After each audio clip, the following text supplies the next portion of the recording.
Olá a todos, eu sou o André Buda Peterman.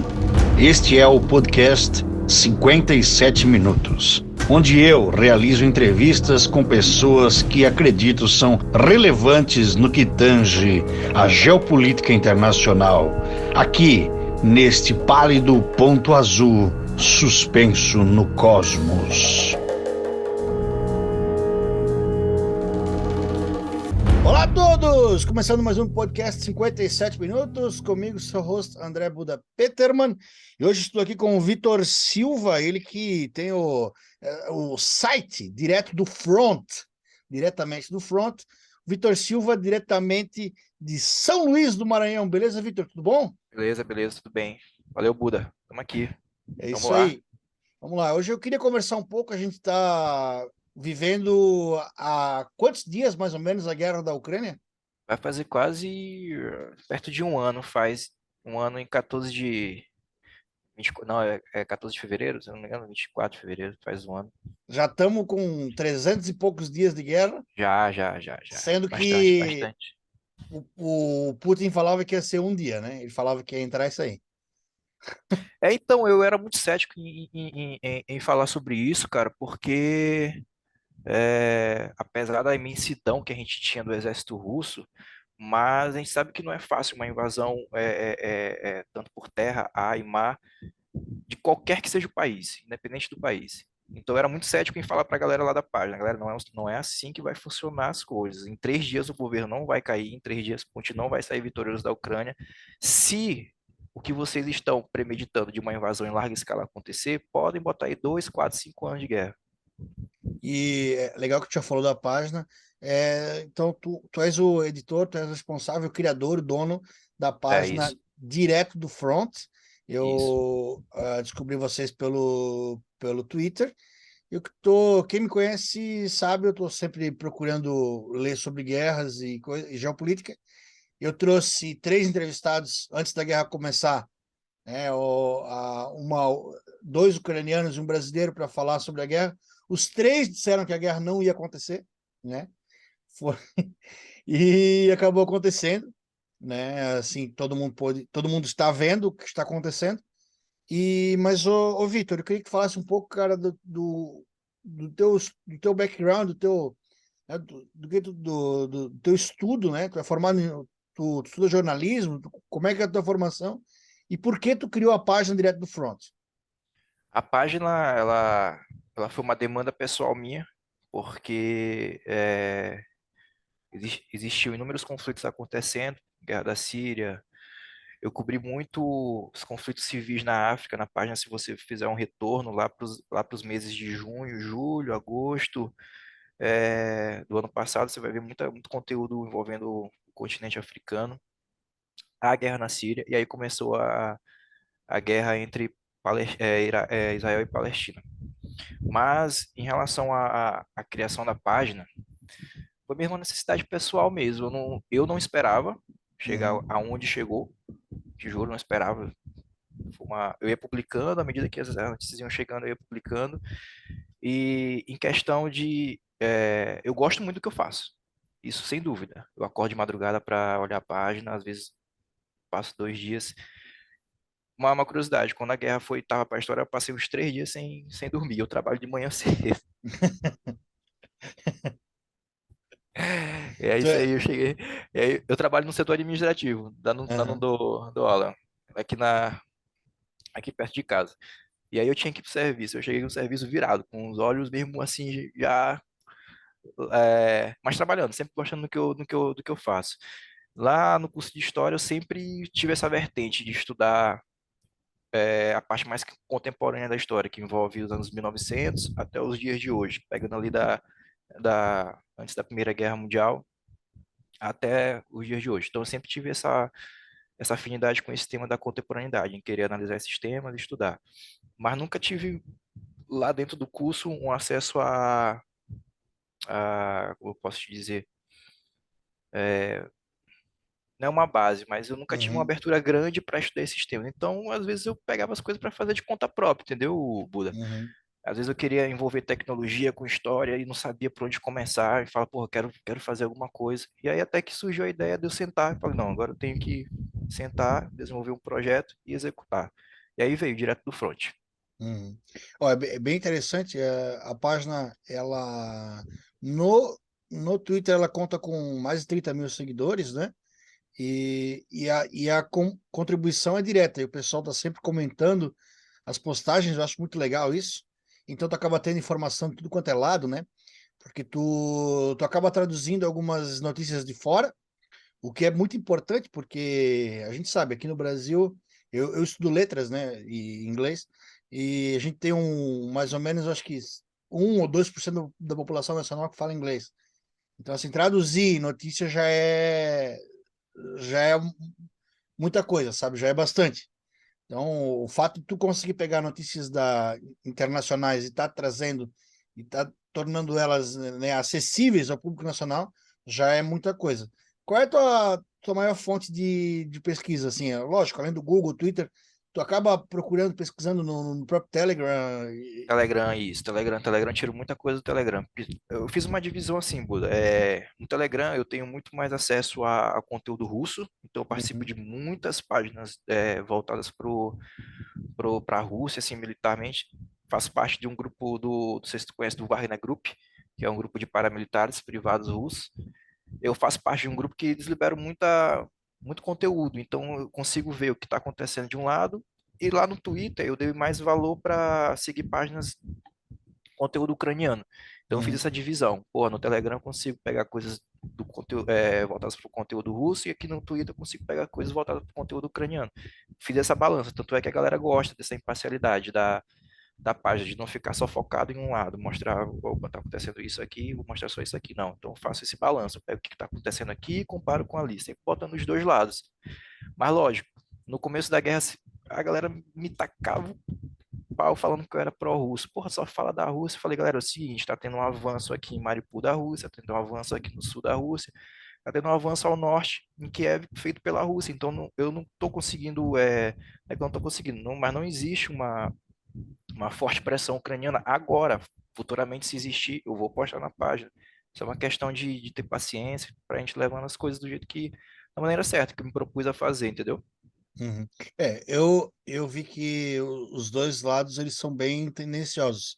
Eu Muito. tenho grupos no Telegram que eu acompanho, que são pró-Rússia. E ali a realidade, dentro daquele Mas grupo, a realidade é outra, assim, né? é outra. Tem que E, saber filtrar bem, Buda, as é, informações. mas assim, o que me chama mais atenção é aquilo que você chegou a falar no começo e eu acho que a maioria das pessoas pensou, né? Quando você vê o gigante que é a Rússia, o gigante que é, além de ser um país grande, ser um país ultra armado, talvez a segunda nação mais armada do mundo, com um exército enorme, com conteúdo bélico quase que infinito, né? E tentando não, se colocando contra uma nação menor, né, bem menor. Então, assim, a gente viu e pensou, pô, aquilo vai se acabar muito rápido, né? Eu queria que tu desse uma palavra sobre como que a coisa foi se encrespando e ficando cada vez mais ruim para o lado da Rússia. E depois eu quero ver a tua opinião sobre os equipamentos russos, assim. A Mas virada, a virada. é, O que isso tu aí, acha que foi o momento de virada da Ucrânia contra a Rússia? quando os Himares chegaram. Como? Quando os Himares, aqueles sistemas de foguetes de longo alcance norte-americanos Uhum, chegaram. Por quê? Porque eles conseguiram é, posicionar e atacar não as linhas de frente. Eles não atacaram as linhas de frente, os ucranianos. Eles atacaram centros de logísticas russos que estavam espalhados pela Ucrânia, armazéns de munições principalmente e estrada de ferro. Isso aí começou a minar o processo de escoamento das munições, de todo o aparato logístico russo para a linha de frente. Foi aí que a Ucrânia percebeu que, opa, aqui dá para a gente fazer uma ofensiva, uma contraofensiva, na verdade, que foi em Kharkiv, a primeira contraofensiva. E Essa logística, ela veio fruto de colaboração internacional? da Ucrânia? É. por parte da Sim, Ucrânia. com certeza, são os pacotes que os norte-americanos aprovam mensalmente. Eu Hum, publico isso na página. O primeiro pacote que eles aprovaram para envio dos HIMARS, que são sistemas de lançamento de foguetes, foi no começo de. Eu não lembro se foi no começo de julho, agosto, que começaram a chegar. Ali eu percebi a virada de jogo, hum, porque a frente russa, o fronte russo não conseguiu mais avançar, porque não estava conseguindo mais obter aquela logística que eles tinham antes, com o uso de estradas de ferro, com o uso de pontes, principalmente. Os ucranianos explodiram muitas pontes que estavam sob domínio russo no leste. Por isso que dificultou ainda mais esse avanço russo. Mas qual era a próxima pergunta, Buda, que eu esqueci? Ah, Com relação a o que eu acho armamento russo, né? interessante é armamento russo, que começam a aparecer tanques muito antigos, armamento muito antigo do lado russo. A Rússia, ela dá. Sim, A que tu acha que se deve isso?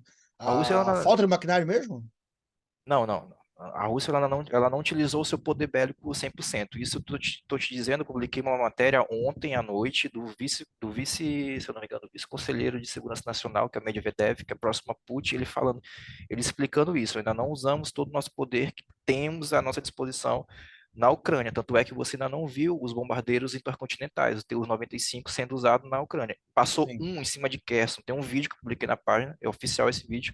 Ele passou em cima de Kherson, mas não fez nenhum tipo de ação. O que a Rússia está usando até hoje, que eu vi de mais moderno, foram os tanques T-90. Tem Uhum, três, se eu não me engano, três, quatro, cinco tanques capturados pelos ucranianos.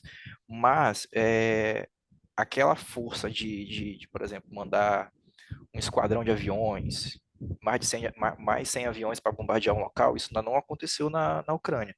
Eles estão, não é que eles não estão pesando a mão, mas eu não vi, ainda não percebi uma força brutal, como as pessoas falam, que o exército russo tem à sua disposição sendo usado na Ucrânia. Em relação ao estar usando tanques antigos, eu não creio que seja por falta de tanques novos, não. Eu uhum, creio que eles estejam colocando à disposição materiais antigos, é, mas não. As tropas russas oficiais não estão usando esses materiais. Quem está usando mais são separatistas em Donetsk e Luhansk. Eu vejo muito uhum, isso eles usando lá. Mas as forças convencionais do exército russo não usam esse tipo de material. Tanto é que algumas armas antigas, coletes, capacetes, outros equipamentos antigos são todos mandados ou para esses voluntários da DPR ou LPR, que é República Popular de Luhansk e República Popular de Donetsk, essas duas repúblicas. São e mandados que para são eles. antigos cidades, estados e regiões da Ucrânia que eram pró-Rússia e, além disso, russos étnicos, né? Que foram Isso, russos relocados para a região da Ucrânia nos anos 60, na época da União Soviética, que isso. se revoltaram contra o regime ucraniano e apoiaram a invasão russa. Então, essas milícias, vamos dizer assim, posso chamar de milícia? Pode, Eu à acho que vontade. essas milícias elas acabaram recebendo esse equipamento mais antigo. Então não é o exército russo de elite, né, que tá usando esses equipamentos que a gente vê às vezes pela TV antigos assim. Você sabe aonde você pode pegar, um exemplo que você pode pegar que o exército russo usou um material bem mais pesado foi em Mariupol. Uhum, Lá eles usaram Tu-22, que são bombardeiros extremamente pesados. Tem vários vídeos deles sobrevoando Mariupol e bombardeando a cidade. Não, esses Tu-22 não foram usados em Kiev, não foram usados em lugar nenhum, apenas em Mariupol. Unidades mecânicas. Houve um desembarque anfíbio, se eu não me engano, perto do porto de Mariupol, dos russos, para tomar a cidade pelo litoral. Tanto é que a cidade, eu fiz Teve um podcast que um rapaz, acho que foi o Marcelo, que ele tem uma página também no Twitter, ele me entrevistou. Na época, a Mariupol ainda não tinha sido tomada. Eu falei para ele: Mariupol vai cair em uhum, 2, 5 dias. Ele falou: não, não, daqui a um mês. Eu falei: Marcelo, o poder que eles estão usando no Mariupol é sobrenatural. uhum, Eles não vão conseguir resistir, vão ficar ali no parque industrial e de lá vão se render. Dito e feito. Mas, como eu estou te falando, essa força que foi usada em Mariupol pela Rússia não foi usada em Kiev, não foi usada no leste, ali na parte de Luhansk, Donetsk, nem em Kherson. Isso que eu Nicas. fico aí, isso que eu fico ainda me perguntando. O que que eles estão, não é que eles estão esperando, mas o que está acontecendo para a Rússia estar fazendo esses recursos? Eu não creio em recuo tático, é uma perda. Estão perdendo território, estão levando um sacode da Ucrânia na região de Kherson e levaram um sacode lá em Kharkiv. E vão levar Uhum. ainda mais se ficar nessa situação de não se reorganizarem. Sim. Mas, Uma diga lá. coisa que eu acho assim importante lembrar, ó, eu estava falando aqui desse livro, esse livro do Orlando Figes, ele é um escritor britânico e esse sobrenome dele aqui, Figes, acho que o pai dele é português, mas ele é um escritor britânico e historiador, né? E ele escreveu, cara, esse aqui é o melhor livro sobre a Guerra da Crimeia, que aconteceu de 1954 até 56, 57, a Guerra da Crimeia, e é o melhor livro que tem em português. E aqui falava muito dos problemas de enviar mantimentos, de conseguir logística de mantimentos para os soldados russos. Falava muito aqui. O soldado russo passou frio, o soldado russo passou fome, o soldado russo ficou sem bala, ficou sem munição, né? E era por isso que acabou perdendo a guerra, essa guerra aqui, no caso. E a gente acabou vendo de novo isso, né? O russo tendo essa dificuldade de levar mantimento para o front. Eu queria saber assim, o que tu pensa disso, o que tu acha desse problema, que, como eu vi de novo, parece uma coisa recorrente, assim, ó, o russo só manda soldado para frente e ele que se vira. Ele que Isso aí foi. planta batatas lá e colha. Isso é uma doutrina bem antiga e foi usada na Segunda Guerra Mundial pelo Stalin. Tanto é que os alemães, eles estavam chegando perto de Moscou, eles estavam chegando tão perto de Moscou que eles começavam a ver os prédios, as alturas dos prédios da capital russa, eles não entendiam o que estava acontecendo, porque o Stalin, à medida que iam morrendo, por exemplo, morriam 10 russos na frente de batalha, ele ia lá e recrutava 50, e mandava mais. Os alemães iam lá, matavam 50, ele mandava 100. Os alemães iam lá, matavam 100, ele mandava 200. E aquilo ali foi desgastando o exército alemão. Isso está acontecendo hoje? Não. A gente não pode fazer esse tipo de comparação, não está acontecendo. Até porque a gente ainda não viu um contingente muito grande em atuação na Ucrânia. Mas existe problema de logística que eu detectei logo no começo da guerra, quando eu falei lá na questão de Kiev. Falei, tinha um comboio de mais de 50 equipamentos russos em direção a Kiev. Isso foi tirado foto mesmo de satélite, eu publiquei até na página. Uhum. Eu até expliquei. Eu acho que isso não vai dar certo. Primeiro, por quê? Porque o movimento de pinça que eles estavam fazendo, um vinha do norte para tomar Kiev e o outro da região mais a leste. Esses dois movimentos ainda não estavam se encontrando, ou seja, não tinha uma comunicação exata. Enquanto um estava na metade, o outro estava se aproximando, o outro recuava, então existia esse problema de comunicação.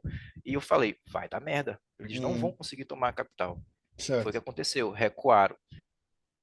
E aí começaram a recuar do norte, começaram a recuar pelo leste, agora estão recuando pelo sul. O problema de logística, eu acho que é um problema que não é fácil de resolver.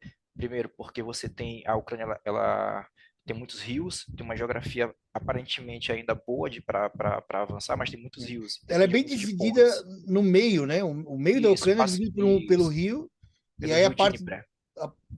Como é que é o nome, desculpa? Dnipro.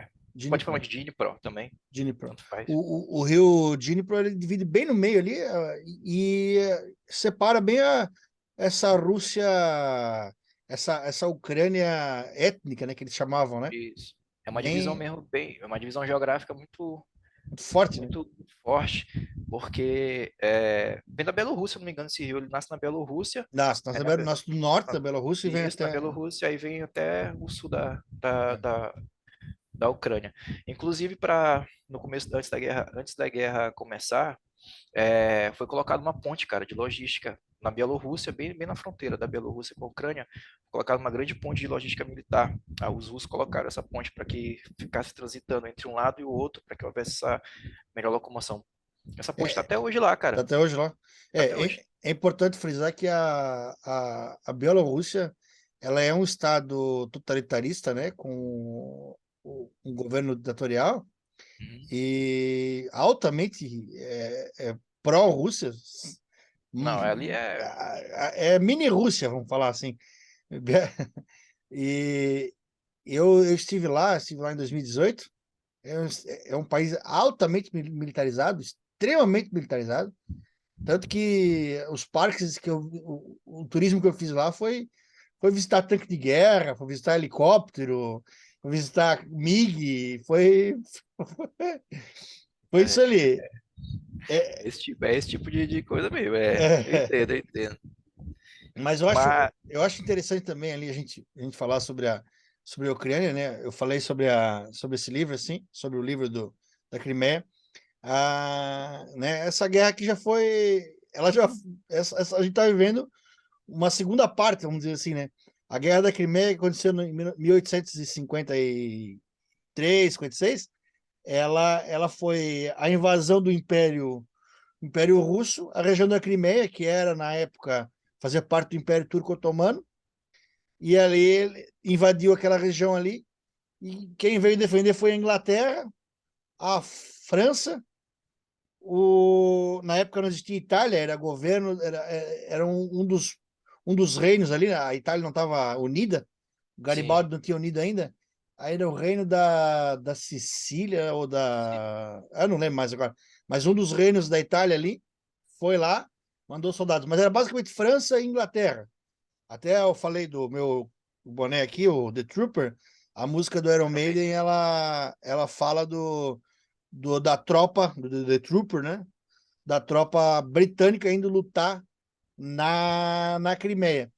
E o que eu voltei isso tudo para dizer que a guerra não começou agora, né? Não começou ano passado. A guerra ela vem se alastrando ao longo de muitos anos com as invasões frequentes da Rússia de pouquinho em pouquinho, né? Ou de pocão em pocão, né? Porque a Rússia tomou, foi em 2016 ou 2014 a A Crimeia? Crimeia, 14. 14. 2014, eu lembro que era um ano par. Em 2014 tomou a Crimeia e vem avançando, sempre avançando. Tanto que a Olena, que eu entrevistei aqui, que morava em Kiev, ela disse: não, a Rússia nunca vai invadir totalmente a Ucrânia, ela achava, né? Ela imaginava. A gente está sempre em guerra o tempo todo com a Rússia, mas ela não invade totalmente. E esteve errada, né?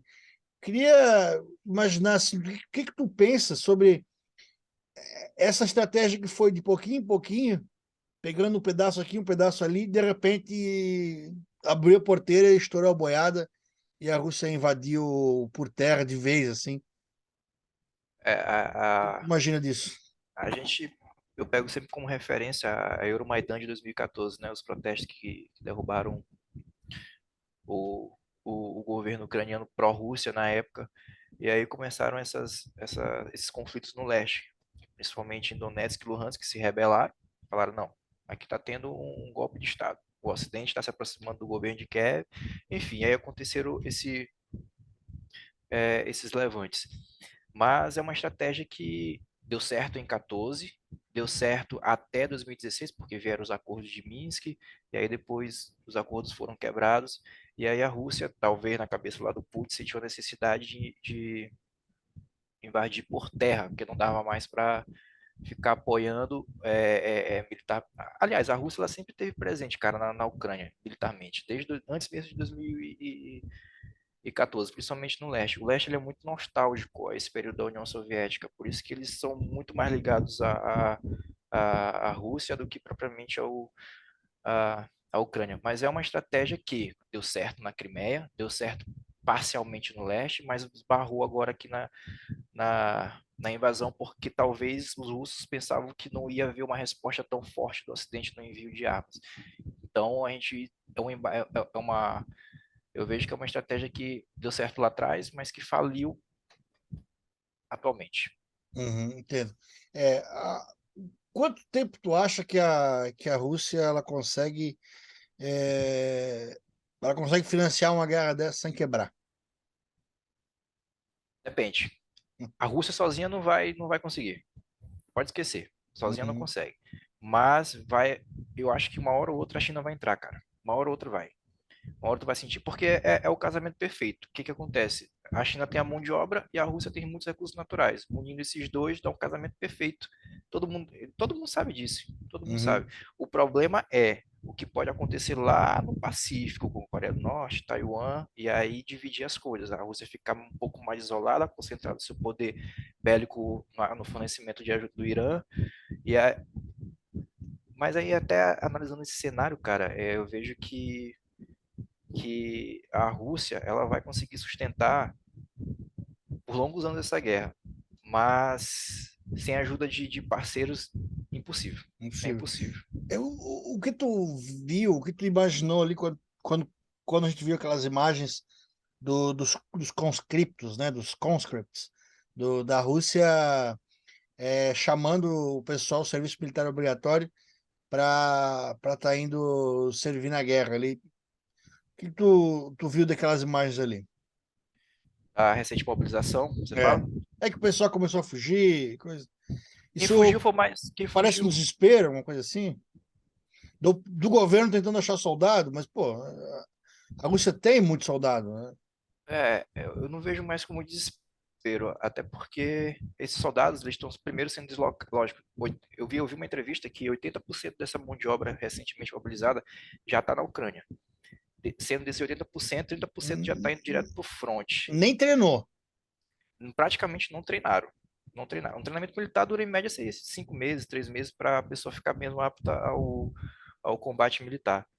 E em relação a quem estava saindo da Rússia, eu vi mais foi a boa parte da classe média que tinha um certo poder aquisitivo começou a sair, mas aqueles que não tiveram que ficar e estão na Ucrânia. Em relação, posso até fazer um pequeno parêntese aqui, porque eu vi muitos vídeos, muitas fotos de tropas recentemente mobilizadas, e aí eu fui analisando a questão do equipamento que eles estavam vestindo, capacete, colete, arma, se era defasado ou não. E existe uma diferença. Porque, se a gente comparar um soldado, como eu te disse lá atrás, um soldado da República Popular de Luhansk, as milícias que você chamou, com um soldado recentemente mobilizado, o equipamento é totalmente diferente. Você percebe uma adequação ao estilo militar atual do mobilizado, diferentemente daquela defasagem que você vê nas milícias. Pelo menos isso eu concordo que eles estejam preparados. Equipamento, mas não Uhum. taticamente, em 3 dias, 4 dias, mandar uma pessoa para um campo de batalha é suicídio, pô. Eu concordo. A gente pode fazer um paralelo com o Vietnã até, né? Soldado indo sem vontade de lutar, né? Pois é, É, soldado. Pode ser uma comparação muito pertinente, mas aí a gente tem que também ver o que a Rússia está planejando o inverno. uhum. O inverno ele começa em fevereiro. Inverno E brabo, aí, né? inverno bravo. A gente tá chegando lá, nós estamos em novembro, Isso. aí Inverno vai vir dezembro, vai ser um inverno forte, muito mas forte. eu acredito que como por exemplo, aqui no sul do Brasil, a gente está vivendo um invernico, vamos dizer assim. Eu nunca me lembro de ter tido temperaturas frias em novembro, mas a gente está tendo. Talvez, eu não sei como é que tá direito lá, mas como o planeta está com as temperaturas meio, Alterado, é. meio alteradas, talvez lá tá um pouco mais quente agora do que de costume, né? É. E aí pode ser que esse inverno ele se atrase, questão de um mês, talvez. Mas são duas nações que o povo já está adequado ao tipo de inverno que está vindo. Não é Aí eles um. vão rachar lenha e se Isso, esquentar. isso. Além de esquentar. Eu não sei se É. vão haver confrontos, avanços. Eu acho que vai estagnar mais a guerra no inverno. E O aí avanço de tanque fica prejudicado por causa da fica lama, muito né? prejudicado, fica muito prejudicado. A logística fica muito prejudicada. Até mesmo a aviação fica prejudicada, você não consegue ter uma visibilidade muito boa, apesar da tecnologia, mas tudo fica prejudicado. Tudo. O sistema Starlink do nosso querido Elon Musk, o, Parou de funcionar. não vai mais. Ele pediu o financiamento do governo norte-americano e o Pentágono até agora não deu uma resposta se vão reativar ou não. Quem Isso, estava bancando. isso tem a ver com ele ter comprado Twitter e, quem sabe, ele ter descapitalizado demais? O Musk ele deu umas declarações recentemente pedindo para que a Ucrânia sente na mesa de negociações, independente do que está acontecendo, e negocie com a Rússia. E logo em seguida, esses satélites começaram a ser desligados. Inclusive, eu até fiz uma publicação falando sobre isso, porque a comunicação que o Starlink estava dando para os ucranianos era essencial, estava ajudando demais na movimentação, na inteligência, no deslocamento de tropas. E aí, quando você perde esse olho, você perde muita coisa. É Uhum. difícil. extremamente difícil, porque a primeira coisa que a Rússia fez quando invadiu a Ucrânia lá em fevereiro foi destruir principais antenas de comunicação em todo o país. É por isso que o Elon Musk vê, não, vou entrar com o Starlink, não precisa disso, tal, tal, mas agora sem isso fica uma situação muito difícil, cara. Muito É muito difícil de caro, comunicação. né? O Starlink é É muito caro muito de se caro, manter. muito caro, Mas é super eficiente. muito eficiente. Eu acho que ajudou. E, e esse uso dos drones, né, ucranianos, assim, até parece uma guerra de videogame, né? Que eles acabaram usando os drones de maneira improvisada, assim como comprando drones no mercado e Turquia, adaptando, não, ou eles isso é arma de guerra tradicional há um é tempo? uma, os primeiros drones que a Ucrânia utilizou eram drones militares que vinham da Turquia, se eu não me engano, eram os Bayraktar S-2. Eles eram produzidos na Turquia e antes mesmo da guerra começar estavam sendo usados na guerra no leste da Ucrânia. Mas se você perceber, a Turquia parou de enviar esses drones para a Ucrânia. Eles estão usando mais agora Maverick, que você encontra aí pela Shopee, você faz uma adaptaçãozinha e leva para o campo de batalha. Os drones convencionais de ataque ao solo Bayraktar da Turquia, eles pararam de enviar. Mas é uma arma que está se mostrando muito valorosa no campo de batalha, tanto de um lado como de outro. Tu pega aí também os drones que o Irã está enviando para a Rússia, basicamente eles passam pelas defesas aéreas ucranianas assim, sem nem ser notados. Você É, percebe isso? e isso me lembra, assim, esse improviso de tu pegar uma coisa que é praticamente um brinquedo, né? E acabar usando ele para guerra e com efetividade. Me lembra de novo o Vietnã, né? Que é a engenhosidade do povo local criando subterfúgios. Tem muita coisa de impressora 3D, né? Também, né? Peças, Isso, equipamentos PS. que a Ucrânia está usando, assim. É, o que a gente tem de baixas hoje, né, a respeito do povo ucraniano e do soldado russo? O que tu acha que a gente pode acreditar? Que número a gente pode estar? Porque a Ucrânia vai dizer que matou tantos, a Rússia vai dizer que matou tantos, né? Mas o que tu acha que a gente pode tornar como verdade? Essa é uma informação que eu sou muito cético em publicar na página, tanto é que eu não publico o número de mortes tanto de um lado quanto de outro, é difícil de encontrar, mas eu publiquei semana passada uma declaração do general Mark Miller, general do Estado-Maior norte-americano, e ele falou que de um lado do russo haviam morrido até o momento 100 mil soldados russos, e do outro também 100 mil. Eu não sei Uhum. se era somando os dois, se estava 100 mil somando mortos de É russos e muita ucranianos. gente. Mas mesmo se somar, é muita gente. Uhum. Muita gente. É uma catástrofe mesmo, assim, que Sim. É, imensurável. eu acho que para a Ucrânia perder 100 mil soldados é absurdo, assim, É absurdo. é absurdo, é fora não sei, né? Não É sei qual fora. que era o contingente deles antes da guerra, mas para a Rússia também, apesar da Rússia ser grande, É muita também, gente. É muito. né? Só batalha. Ó, lá, se você pegar. Se tu digitasse na página, lá na página direto fonte, Mariupol, tu vais ver. Eu acho que eu publiquei esse vídeo de uma vala comum. Eu não lembro, uma foto de satélite bem, bem longe, assim. Aí ela pega milhares de valas comuns assim no terreno baldio, assim, milhares, Hum, milhares, milhares, muito, muito, muito. Isso quando a Rússia já tinha dominado a cidade. é, é muita gente assim. E agora que a gente vê esse avanço de tropas russas sem treinamento, eu acho que tem de só aumentar, né? É aquela doutrina do Stalin que eu te falei. Vai morrer Aham. 100 russos, eles vão mandar 200. Escreve o que eu tô te falando, Buda. Mais pra Caramba. frente, tu pode me cobrar. Vai morrer 50 russos, eles vão mandar 100. Vai morrer 100, eles vão mandar 200. Escreve o que eu tô te falando. É aquela tática que o próprio Stalin, né? Isso. Tu manda três soldados, né? Um vai com a arma, o outro vai atrás dele sem a arma, mas com a munição. E o terceiro vai sem nada. Aí o primeiro morre, o segundo pega a arma e a munição. É, O segundo morre, aí o terceiro pega a arma e a munição e vai. vai passando, vai passando. E vai passando, vai Vai passando. passando. Tu não precisa construir muitas armas, porque, né, eventualmente o soldado vai morrer. E aí ele vai Isso aí vai, passando. vai, isso bem vai começar a desgastar o outro lado, o exército ucraniano.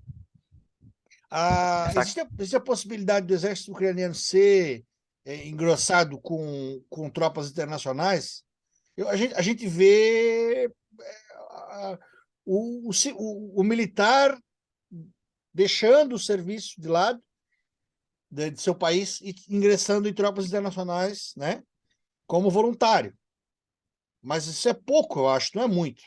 Muito, bem pouco. Né? Bem pouco. Eu vi britânicos, eu vi americanos fazendo esse trabalho, mas tu acha que, por exemplo, assim, uma coisa que eu fico pensando muito é a seguinte: a Polônia está ali do lado. A Polônia tem um ódio mortal da Rússia absurdo. Os poloneses, eles foram anexados, eles foram, né, invadidos pela Alemanha e invadidos pela União Ah, Soviética. E eu estive na Polônia também, eu lembro que eu perguntava o que eles odiavam mais, o alemão ou o russo, eles falavam que era quase igual o ódio, assim, da rivalidade, né? E não é uma rivalidade de futebol, é uma rivalidade de, pô, aqueles caras mataram meu avô, né? qualidade histórica, é. Mataram minha avó, mataram meu tio, sei lá. Mas tem, verdade. Um ódio, né? Uma coisa assim. E eu fico imaginando o jovem polonês, assim, o soldado polonês, ele deve estar se coçando para entrar, para ir lá defender a Ucrânia da Rússia. Não sei como a Polônia não, não entra lá, entendeu? Porque a Porque, o que tu acha? Polônia entrando, vamos supor, vamos lá, a Polônia entrou na guerra. Invadiram ali pelo oeste da Ucrânia. Aí eu te faço uma pergunta. No momento que a Rússia revidar e atacar o território da Polônia, automaticamente o artigo 5º vai ser acionado. E aí você vai puxar todo mundo da OTAN para dentro da Ucrânia. Então, eu acho que eles estão pensando muito duas vezes antes de dar uma. Hoje teve aí essa, esse problema aí em relação ao míssil ter caído no território polonês. Eles Uhum, convocaram uma reunião de emergência há pouco. O porta-voz do governo polonês falou que em todo o país a prontidão militar vai ser aumentada e eles estão consultando se vão acionar o artigo 5º da OTAN. Então é muito nesse sentido. Eu acho que uma força internacional ainda não. uhum. Não vai acontecer. E o que que tu acha? Eu juro para ti que eu fiquei muito assustado. O que que tu acha da Alemanha, a Alemanha que estava numa Pax desde a Segunda Guerra Mundial, ela ter liberado, né, ali o aumentado os investimentos em força militar. Isso é uma coisa que deve ter arrepiado o cabelo da nuca dos americanos, de todo mundo que já lutou contra a Alemanha, que é um país extremamente competente em produzir armamento. Eu acho que ela só Sim. ler essa notícia já dá um calafrio, né? Porque é complicado. A Alemanha é muito forte, o mundo fica meio olhando meio preocupado, assim, né? Pode Mas a Europa com essas tendências aí que ninguém sabe para onde vai cair a bola, né? A Itália elegeu uma presidente de extrema direita. A Alemanha eu acho que está muito, muito longe disso, mas politicamente, mas é sempre, né? o- acho interessante a gente falar disso, né? sim. Mas a questão da Alemanha tá se armando, deu até um frio na espinha falar isso, que a Alemanha está se armando novamente. Que até dá. Mas a gente tem que ver em que a Alemanha hoje ela está muito alinhada com o Ocidente. Dificilmente a gente vai ver uma preocupação ocidental em relação a Alemanha está envergando para outro lado, até porque geograficamente, geopoliticamente, economicamente, ela é muito viável para ambas as partes. Primeiro que você tem dois grandes gasodutos que saem da Rússia, que é Nord Stream 1, Nord Stream 2, que desembocam, passam principalmente por vários países, mas que fornecem muita gás para a Alemanha, para os países do continente europeu. Uhum, Em relação à Alemanha, ela não publiquei ontem um artigo do Der Spiegel, que é um jornal alemão, que ela ontem não, acho que antes de ontem, tinha até um documento do exército alemão nessa publicação, em que ele falava o seguinte, que a gente não deve esperar nenhuma ajuda dos norte-americanos caso haja alguma agressão nas fronteiras da OTAN no leste europeu. O que aconteceu hoje foi em relação à Polônia, pode estar muito ligado ao que esse documento está querendo dizer. Não está muito recente, mas a gente não pode fazer suposições, mas pode traçar um paralelo entre isso, que talvez seja a primeira reação de resposta rápida de uma força maior, pode ser da Alemanha, está ali perto. Uhum. É, é, qual seria o exército mais forte da Europa hoje? Alemanha, Com certeza. Alemanha, É, sem dúvida. tu citou ali o artigo 4 dos membros da OTAN, né? Ele seria a reunião ali De todos os membros da OTAN, os para conselhos de segurança da OTAN. E decidir o aí que ele, poderia ser feito. e aí sai desse conselho de segurança o que pode ser feito. É, a Polônia, eu acho que ela tá Mas não dando pode uma haver de. veto. Não pode haver nenhum veto. Se houver um veto, por exemplo, a Turquia vai lá e veta. Não Entendi. tem resposta. Acho que a Polônia tá dando uma de Coreia do Sul, né? Ela tá fingindo que não tá acontecendo nada, assim, né? Cai A coisa no, Polônia. cai coisa no quintal dela e diz assim, eu não vi. Não, mas hoje eles deram uma. Talvez um. Ó, tá saindo agora aqui, eu vou publicar aqui na página, que a OTAN ela vai realizar uma reunião, se não me engano, amanhã, ou ainda essa semana, sobre o artigo 4 da OTAN, a pedido da Polônia. A Polônia pediu, então. A Polônia pediu. Quem disse isso foi o porta-voz do governo polonês há pouco.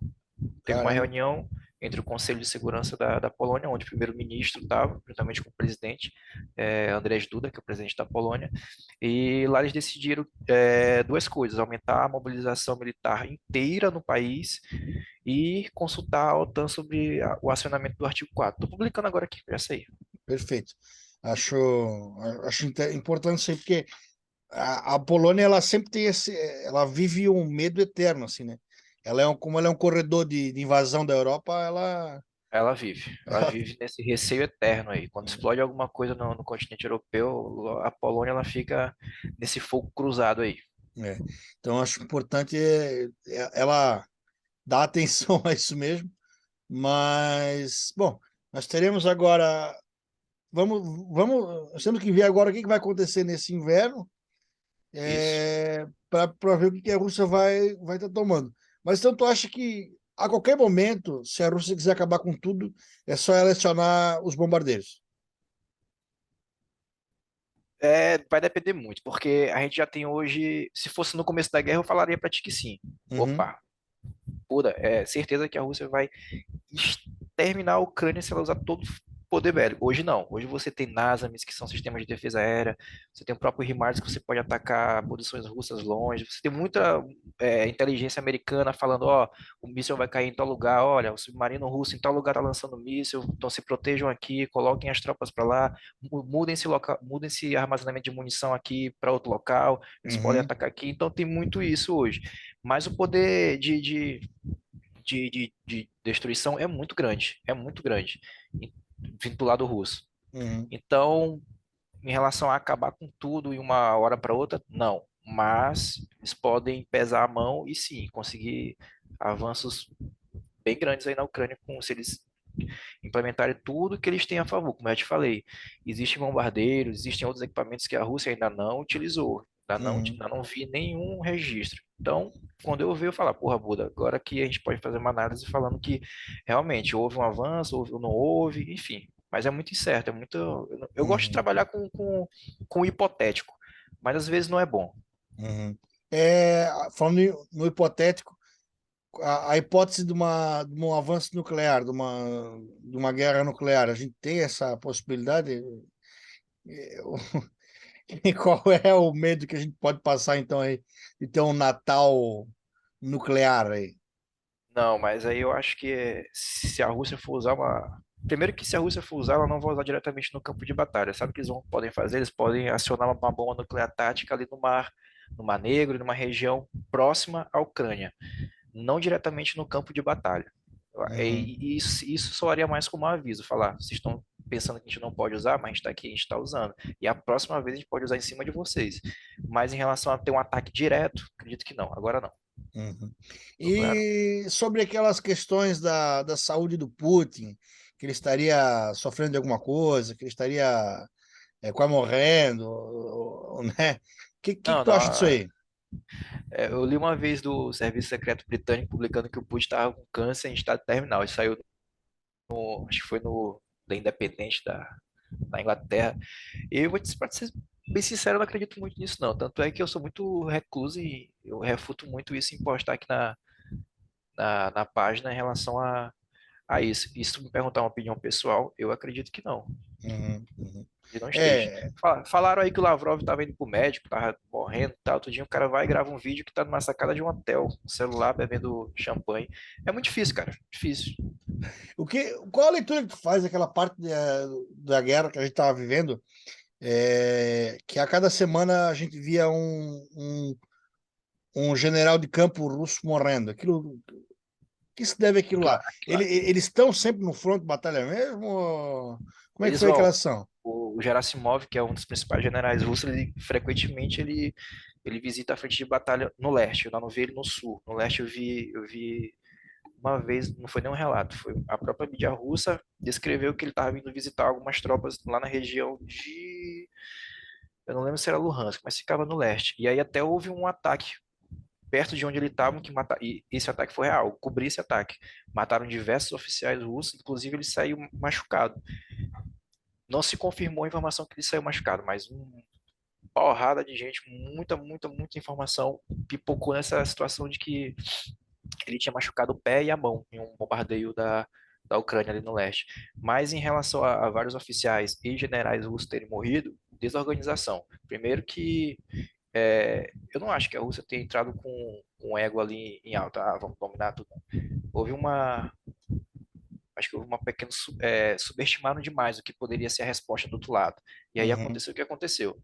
Generais morreram, oficiais morreram, e agora quem está no comando do teatro de guerra na Ucrânia é um general bem mão pesada, ele comandou diversos ataques na Síria, inclusive a virada de jogo na Síria, que o exército de Bashar al-Assad começou a virar em relação às forças de defesa da Síria, foi quando esse general assumiu.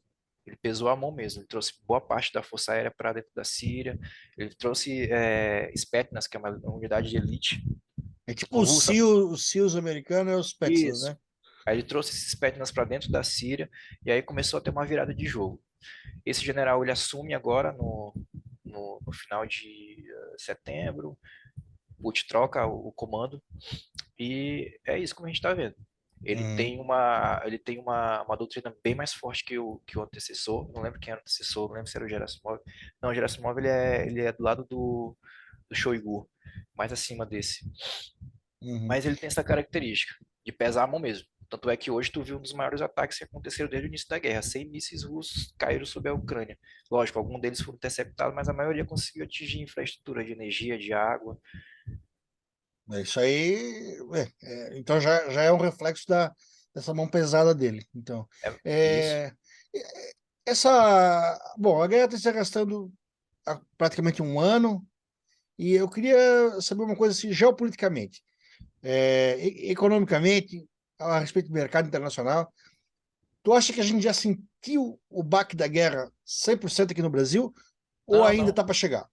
Não, não. O baque da guerra 100% no mundo inteiro ainda não foi sentido, não. Até porque você tem um acordo de grãos que permite que a Ucrânia exporte os grãos para o mundo todo, ali através do porto de Odessa. Teve parado por um tempo, por conta da guerra, eles minaram aquela região, se eu não me engano, já desminaram ela. Então você tem esse acordo de grão que permite a exportação dos principais é, silos de grão que vem na Ucrânia. Por isso que a gente ainda não sentiu. Existe a probabilidade da guerra apertar, e aí você sentir o impacto da alimentação no mundo inteiro por conta, se houver por exemplo, um ataque nuclear tático na região de Kherson, que é do lado da região de Odessa, você vai parar o mercado de grãos praticamente do mundo inteiro, Sim, entendeu? entendi. Mas em relação a ter esse impacto mais forte na economia mundial, a gente ainda não viu, não. Pode ter É, certeza que ainda não. eu imaginava isso, mas acho que a gente tem que esperar. Já vamos falando pela terceira ou quarta vez. Tem que esperar Tem que esperar o o inverno inverno. para acontecer, ver que a Europa vai fazer. E eu queria que desse um prognóstico assim. O que tu acha que a gente, o que a gente pode esperar desse próximo ano aí, se tens esperança de um cessar-fogo logo, ou tu acha que se estende por muito mais tempo? Não, se a gente fizer um balanço das principais declarações, tanto de um lado quanto de outro, você não percebe nenhuma aproximação no campo da diplomacia, tanto do lado ucraniano quanto do russo. Os ucranianos eles falam que para sentar à mesa com os russos, eles precisam tirar todas as suas tropas do território ucraniano, inclusive da Crimeia. O Lavrov disse ontem que isso jamais vai acontecer. Ou seja, você não percebe essa aproximação, essa vontade de dialogar. O que existe são diálogos esporádicos que não são nem entre as duas partes, nem entre ucranianos e russos. Às vezes a Turquia chama um norte-americano para conversar com um russo, tá, blá, blá, só para dizer que pronto, teve um encontro, acho que ontem, antes de ontem, em Ankara, entre o chefe da CIA com o chefe do Serviço Especial de Inteligência russo. E o chefe da CIA levou uma mensagem. Quem falou foi o porta-voz da Casa Branca. Levou uma mensagem aos russos dizendo as consequências de se usar uma bomba nuclear tática na Ucrânia. Esse encontro aconteceu pessoalmente ontem lá em Ankara, por iniciativa dos norte-americanos. Os russos deixaram bem claro isso na publicação da matéria. Uhum. Mas você não percebe uma aproximação. Então, em questão de diplomacia entre Rússia e Ucrânia, pode ter certeza que, se depender disso, a guerra vai se alongar muito tempo. Então, nós tivemos basicamente o cara da CIA ameaçando o cara da KGB. Tem a publicação aí, tem uma matéria bem grande, acho que foi da CNN ou foi da BBC, eu peguei o link e aí copiei e colei a publicação na página. Cara, isso é muito anos 80, né? Muito Guerra Fria. Muito Guerra Fria. Nossa, Guerra Fria. Caramba. Você volta lá. E os dois ali medindo forças, né? Obviamente. Com certeza. Bora. Eu fico... Aí dá o calafrio mesmo na espinha. Mas, ô Vitor, queria agradecer aí a tua presença, né? A tu ter ajudado aí a gente a entender um pouco melhor aí a guerra. Quero que em breve a gente volte a conversar sobre, né, outros assuntos. Se estourar outros conflitos, a gente pode voltar a conversar também. Vamos falar da Síria aí, se quiser, a gente pode falar. Pode falar também da situação de Israel e Irã, que é um provável ponto de conflito muito forte que, se estourar, os tentáculos de um conflito entre Israel e Irã vão alcançar o mundo inteiro. Então, a gente precisa estar atento aí. O que eu queria ver e entender que lá é muito louco, de Israel é o Domo de Ferro lá, aquilo lá. O Iron Dome. Aquilo lá é fantástico, caramba, cara. O Iron Dome. Ali a gente tá falando de uma tecnologia muito avançada. Caríssima. Né? Muito. Mas existe depois tu coloca aí, depois tu escreve assim no Google, em letras maiúsculas, C-RAW. É um sistema de defesa aérea que só os norte-americanos, se eu não me engano, têm acesso. Muito mais avançado do que o próprio Iron Dome. Então, depois tu dá uma verificada nisso, vai gostar. O Iron Dome é bom, que já que ele defende o país e aí ninguém fica machucado. Na época do Ano Novo, não precisa nem de foguete, né? Aquilo lá aquilo é lindo. Mas é isso aí. É isso aí. Se quiser deixar algum recado, algum pedido para entrar na página, aí pode falar, fazer propaganda aí. Pessoal aí acompanhando aí o podcast. Então, galera, quem quiser acompanhar essas notícias sobre a Ucrânia, principalmente a guerra na Ucrânia, eu foco muito também na questão do Pacífico, porque eu vejo que é um ponto de ebulição, a questão ali de Taiwan, a própria da Coreia do Norte. Eu costumo dizer que a página tem um eixo, trabalho com 3 eixos. O primeiro eixo, a guerra da Rússia contra a Ucrânia, o segundo eixo, Israel e Irã, e o terceiro eixo, China, Taiwan, e eu coloco Coreia do Norte também. Então, quem quiser acompanhar essas notícias, tanto no campo da diplomacia, quanto no campo da guerra, só seguir direto do Front no Twitter. Beleza, então, valeu, muito obrigado, Vitor Silva. Valeu, Buda. Direto do Front. Valeu. E este foi os 57 Minutos com André Buda Peterman. Mais um podcast que orbita a podosfera do Berrocast.